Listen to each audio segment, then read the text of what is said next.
భక్తుడు నీతిమంతుల వెలుగు తేజరిల్లును. హల్లెలూయా. నీతిమంతుల వెలుగు తేజరిల్లును రాయబడి ఉన్నది సామెతల గ్రంథంలో. హల్లెలూయా. నీతిమంతుడు లోకములో ఒక్కడును లేడు, దేవుడు మాత్రమే నీతిమంతుడు. కనుకనే నీతిమంతుడు వెలుగు లోకమంతటా తేజరిల్లుతున్నది. హల్లెలూయా. హల్లెలూయా. హల్లెలూయా. నీతిమంతుడు వెలుగు ఎప్పుడు వెలగనే ఉంటుంది వాడికి. మన దేవుడు నీతిమంతుడు కనుక ఆయన లోకమంతటా వెలిగించేస్తాడు. హల్లెలూయా. మన కుటుంబంలో వెలుగుంది, మరి గ్రామంలో వెలుగుంది, మన భారతదేశంలో వెలుగుంది, ప్రపంచ దేశాలలో ఆయన వెలిగించేశాం. హల్లెలూయా. హల్లెలూయా. హల్లెలూయా. ఆయన దేవుడు ఎవరు వాడు నీతిమంతుడు లేనే లేడు, ఒక్కడూ లేడండి. ఇంకా చెప్పాలి, నీతిమంతుడు ఒక్కడూ లేడు. సామెతల గ్రంథం ఇంటికి వచ్చి చదవండి. 10వ అధ్యాయము, 11వ అధ్యాయము, 12వ అధ్యాయము, 13వ అధ్యాయము, ఈ 4 అధ్యాయాలు చదివితే నీతిమంతుల గురించి రాయబడింది. హల్లెలూయా.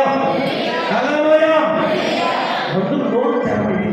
ఇప్పటికైనా చదవకపోతే యేసు ప్రభువు నమ్ముకునింది వ్యర్థమే. యేసు ప్రభువు నమ్ముకునింది వ్యర్థం. పరిశుద్ధాత్మ నిలిచి యెహోవాకు నమస్కారం చేయండి. జ్ఞానులు పరిగెత్తుకుంటూ వస్తున్నారు, జ్ఞానులు పరిగెత్తున్నారు. నక్షత్రం వాళ్ళకు వెలుగునిచ్చింది, మార్గం చూపిస్తున్నది. దేవుని నేను చూపిస్తాను రా. ఏదన్నా దేవుని నేను చూపిస్తాను రా. జ్ఞానులు అంటే తెలివి కలిగిన వారు. ఒకరిని చెప్పేవారు కానీ ఒకరిని వినేవారు కాదు. వారు బంగారము సాంబ్రాన్ని బాగు తీసుకొని పరిగెత్తున్నారు. నక్షత్రం పోతా ఉంది, మార్గాన్ని చూపిస్తూ ఉంది, పరిగెత్తుతూ ఉన్నారు. వెళ్ళి సాష్టాంగ నమస్కరించారు. హల్లెలూయా. పాత నిబంధన గ్రంథం అంతా ఆ ప్రత్యక్ష గుడారానికి వెళ్ళినప్పుడు ప్రతి ఒక్కరు సాష్టాంగ నమస్కరించేవారే. కానీ ఈ రోజుల్లో మారిపోయాం, శైలి చేసింది. దేవుని ఎంతో పోయినా కానీ నిటారుగా కూర్చోవలసిందే. హల్లెలూయా. హల్లెలూయా. హల్లెలూయా. దేవుని మందిరానికి వెళ్ళేటప్పుడు మన ప్రవర్తన మనం సరి చేసుకొని దేవుని ఆరాధించేదానికి వెళుతున్నాం. ఇంటికనే జాగ్రత్త పడాలి, భద్రపడాలి. కానీ అది లెక్కలేని స్థితిలో ఉంటున్నాం మేము. ఈరోజు పండగ దినాలు కనుక ఈరోజు మనము సంతోషంగాను ఆనందంగాను మనం వృద్ధిలో వరముగానే ఉంటాం. 12:26 12:26 సామెతలు నీతిమంతుడు 12:26 నీతిమంతులు తన పొరుగు వారికి దారి చూపును, భక్తిహీనుల ప్రవర్తన వారిని దారి తప్పించును రాయబడి ఉన్నది. హల్లెలూయా. నీతిమంతుల ప్రవర్తన ఏంటన్నా? ఒకరికి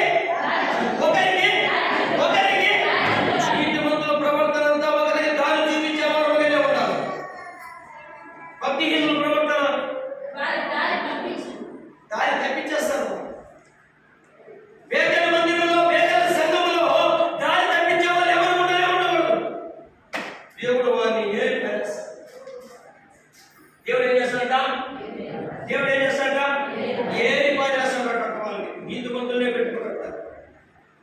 అందుకే 10వ అధ్యాయము, 11వ అధ్యాయము, 12వ అధ్యాయము, 13వ అధ్యాయాలు నీతిమంతుల గురించే రాయబడింది సామెతల గ్రంథంలో. హల్లెలూయా. హల్లెలూయా. నీతిమంతులు ఎలా ఉంటారంట? ఇతరులకు దారి చూపించేవారు, యేసు ప్రభువు గురించి ప్రకటన చేసేవారు, యేసు ప్రభువు గురించి ప్రాణం పెట్టేవారు, వారు మాత్రమే నీతిమంతులు.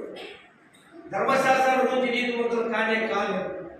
చదువుతాం కొంచెం. రోమపత్రిక 2వ అధ్యాయం 13 త్వరగా